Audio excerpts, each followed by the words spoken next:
তবু ওরে তোর মতো হয়তো কোনদিন সেদিনও তুই অন্য কারো তারার মতো জ্বলবো।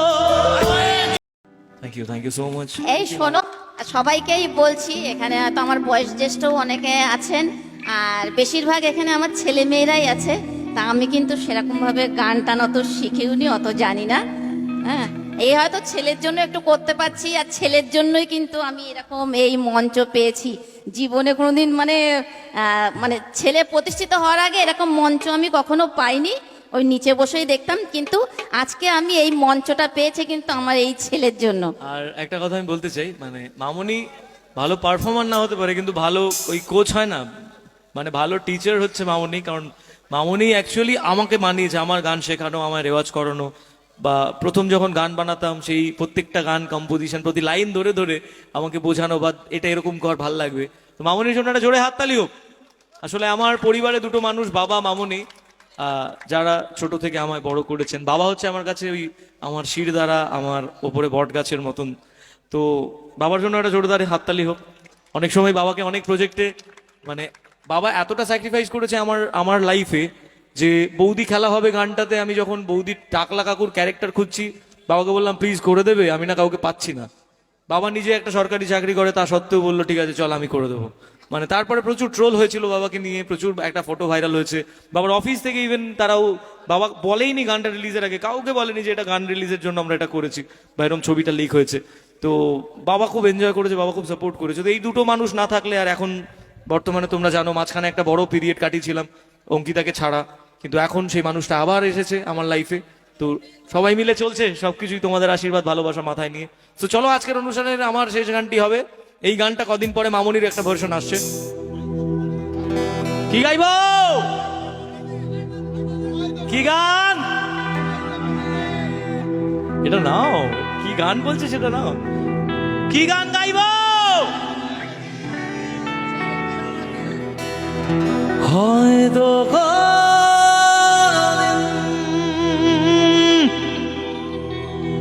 তুই চাইবি আমাকে,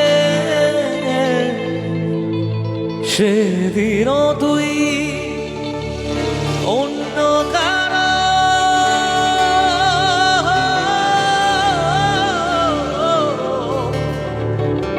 আমি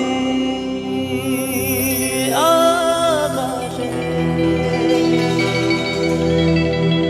তারার মতো জ্বলবো,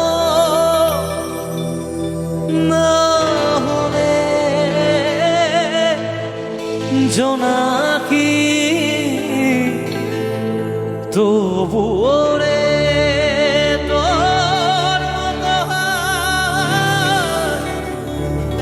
দেব না ফাঁকি। এখানে একটা লাইন বলছি, হয়তো কোনোদিন তুই চাইবি আমাকে, হয়তো কোনোদিন তুই চাইবি আমাকে, সেদিন তুই অন্য কারো আমি আকাশে। আসলে বারবার বলি আকাশে মানে কিন্তু মরে গিয়ে তারা হওয়া নয়, তারার মতো জ্বলবো। আসলে তারাকে দেখা যায় কিন্তু তারার আলোয় আলোকিত হওয়া যায় না। আসলে স্টার কাদের বলা হয় আমি একটু জিজ্ঞেস করি, প্রত্যেকের সঙ্গে শেষ গানে একটু কথা বলে তবে যাব, তাহলে আমার এটা মনে থাকবে পুরো স্টোরিটা, তোমাদের সঙ্গে এই সময়টা কাটানো। আমরা তারা কাকে বলি, তারকা কাদের বলি? Thank you. আসলে মানুষ যখন একটু ওপরে ওঠে যে কোনো প্রফেশনে, বেসিক্যালি আমাদের প্রফেশনে বেশি করে বলা হয়, আমাদেরকে স্টার বলে লোকে, আমাদেরকে সেলিব্রিটি বলে। আমি জানি না, আমি খুব সাধারণ, আমি তোমাদের মতনই একজন। আমি ওই সেলিব্রিটিশিপে বিশ্বাস করি না, কিন্তু আমি ওই তারকা হতে বলি যে তারকাতে আমি স্টার হতে পারি। এখানে প্রত্যেকটা মানুষ যে যে কাজটা করে প্রত্যেকের কাজের জায়গায় স্টার হতে পারে আমি মনে করি। কারণ প্রত্যেকের মধ্যে কিন্তু যে কোনো কাজকে 100% করার দম আছে। আজকে আমাকে যদি ছবি আঁকানো হতো পারতাম না, গানটাই 100% দিয়েছিলাম বলে পেরেছি।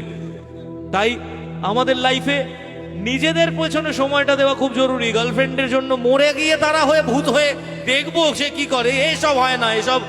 এসব ভাই ওই ছোটবেলায় গল্পে শুনতাম। যে মুহূর্তে নিজের জীবন শেষ করছো সেই মুহূর্তেই তোমার দেখাটা অফ হয়ে গেল, তুমি আর কিছু দেখতে পাবে না। তাই নিজের জীবনকে বাঁচিয়ে রেখে যে মানুষটা জীবন ছেড়ে চলে যাবে তাকে দেখিয়ে দাও না তুমি কি করতে পারো, যেটা আমি করেছি। আমার জীবন থেকে মানুষটা চলে যাওয়ার 1 বছর আগে এরকম সময় তার সঙ্গে আমার একটা লং ডিস্টেন্স তৈরি হয়েছিল, কিন্তু আমি আমার কেরিয়ারের পথে, আমি আমার কাজের জায়গায় সৎ ছিলাম বলে মানুষটা কিন্তু আমার জীবনে আজকে ফিরে এসেছে। তোমরা দেখেছো সোশ্যাল মিডিয়ায় সব সময়। তাই কি বলছি, আমায় কাঁদাস না আর কাঁদাস না রে তুই, তোর স্মৃতি ছাড়া নেই রে আর কিছু। ওরে প্রিয়া,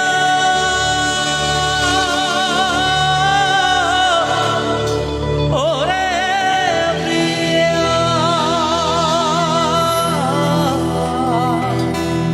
কত আবেগ দিয়ে সেগুলো তোর সাথে সাজিয়েছিলাম, তোর বলা সব মিথ্যেগুলো সত্যি ভেবে গিয়েছিলাম। কত আবেগ দিয়ে সেগুলো তোর সাথে সাজিয়েছিলাম, তোর বলা সব মিথ্যেগুলো সত্যি ভেবে গিয়েছিলাম। ও তাই বুঝি কি করলি এমন দেখা দিলি শেষে, তোর মতকে দারুণ করে মিথ্যে ভালোবাসে। তাই বুঝি কি করলি এমন দেখা দিলি শেষে, তোর মতকে দারুণ করে মিথ্যে ভালোবাসে। আমায় কাঁদাস না আর কাঁদাস না রে তুই, তোর স্মৃতি ছাড়া নেই রে আর কিছু। আমায় কাঁদাস না আর কাঁদাস না রে তুই, তোর স্মৃতি ছাড়া নেই রে আর কিছু। ওরে প্রিয়া, ওরে প্রিয়া, ওরে প্রিয়া, ওরে প্রিয়া।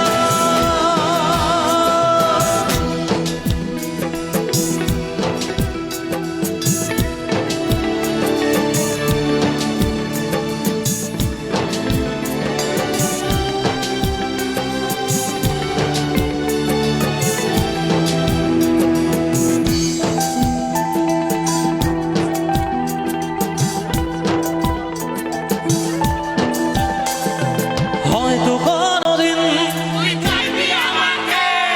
সেদিনও তুই অন্য কারো তারার মতো জ্বলবো, তবু ওরে তোর মতো হয়। হয়তো কোনদিন সেদিনও তুই অন্য কারো তারার মতো জ্বলবো, তবু ওরে তোর মতো হয়। সেদিক থেকে শুনতে পাবো আওয়াজ। হয়তো কোনদিন সেদিনও তুই অন্য কারো তারার মতো জ্বলবো, তবু ওরে তোর মতো হয়। হয়তো কোনদিন তুই চাইবি আমাকে, সেদিনও তুই অন্য কারো আমি আকাশে তারার মতো জ্বলবো না হলে জোনাকি, তবু ওরে তোর মতো হয় দেব না বাকি। একদিনও কি ভালোবাসা ছিল না রে মনে, দারুণ খেলা খেলে গেলি আমার গোপনে। আমায় কাঁদাস না আর কাঁদাস না রে তুই, তোর স্মৃতি ছাড়া নেই রে আর কিছুই। আমায় কাঁদাস না আর কাঁদাস না রে তুই, তোর স্মৃতি ছাড়া নেই রে আর কিছুই। ওরে প্রিয়া, ওরে প্রিয়া, ওরে প্রিয়া, ওরে প্রিয়া।